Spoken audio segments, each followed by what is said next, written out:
একটা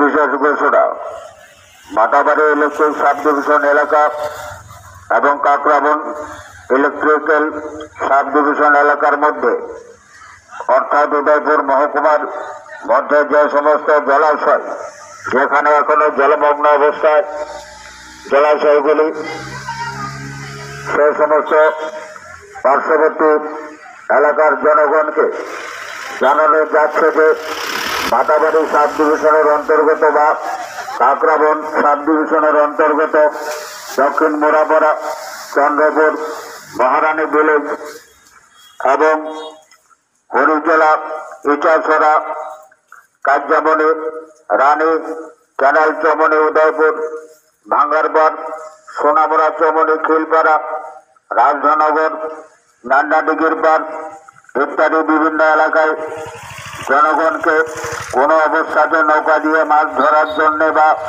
অন্য কোনো কাজের মধ্যে জন্যে বৈদ্যুতিক লাইনের নিকটবর্তী জলাভূমিতে না যাওয়ার জন্যে সতর্ক করা হচ্ছে।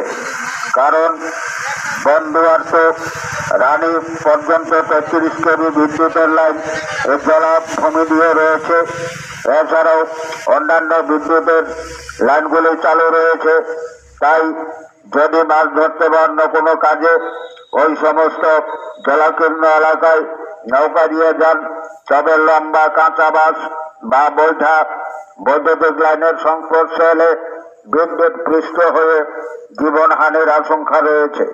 তাই জনগণকে সতর্ক থাকার জন্য বিশেষভাবে অনুরোধ করা যাচ্ছে। এটি নিবেদক জেলা শাসক কমিটি জেলা উদয়পুর। ধন্যবাদ।